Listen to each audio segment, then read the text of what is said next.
A young girl is alive tonight thanks to the quick-thinking actions of her friends after the two crashed on their side-by-side last week. Fox 13's Spencer Joseph has the incredible story tonight and joins us live from Primary Children's Hospital. Spencer. Good evening. Yes, these two girls' names are SAYDEE and Avery. They were headed out to Avery's grandmother's cabin out near Fairview. Now, while SAYDEE was uninjured in the crash, Avery had life-threatening injuries. But thanks to some resourcefulness, some great instincts, and frankly, some miracles, Avery took some of her first steps today here at Primary Children's Hospital. She's going to be okay. She's going to be okay because of the angels and the heroes that were in her life that day.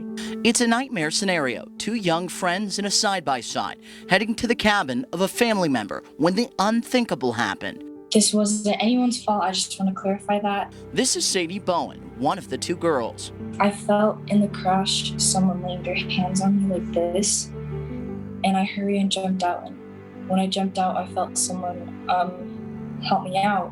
But getting her bearings, there was no one around. Immediately, however, she realized she wasn't hurt, but her friend Avery was. She was having a seizure with blood coming out her nose and mouth, and I couldn't get her out. Pictured in my mind something sharp, and I saw that mirror, so I ended up punching it, and that didn't make much of a difference. So I used all my strength and I took it off and I smashed it, and I used the piece of glass and I had sawed her out of her seatbelt. Getting her out was only half the battle. They needed help. Miraculously, another group of side-by-sides drove down the remote dead-end road. And they had a new GPS system on their vehicles, and they were able to confirm the exact coordinates of where we were. With help there, they went in search of Avery's grandmother and uncle, who were in a cabin nearby.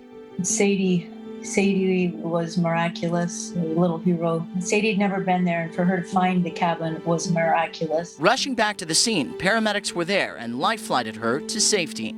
All told, Avery had a concussion, punctured lung, aorta, spleen, and liver, along with 5 broken ribs and other broken bones. But it was SAYDEE taking her out when she did that saved her life. The doctor had told me, Aunt Alicia, that if she wasn't cut out of the seatbelt at the time that she would have suffocated and died. But this story is a happy ending. I saw her move today, and it was amazing to see that she was able to do a little bit of walking. As for SAYDEE, Small bruise and a small, tiny scratch.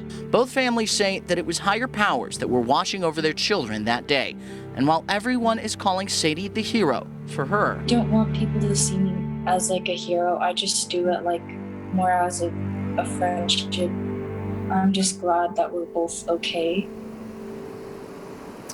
Now, Avery is still recovering this evening here at Primary Children's, but she did send a statement to Fox 13 saying, in part, I'm grateful people were driving by. I'm grateful for SAYDEE, who could think quickly on the spot, and I'm grateful for people who are helping me get better. We will have more of that statement, plus more from both of their families on fox13now.com. For now, live at Primary Children's Hospital, Spencer Joseph, Fox 13 News, Utah.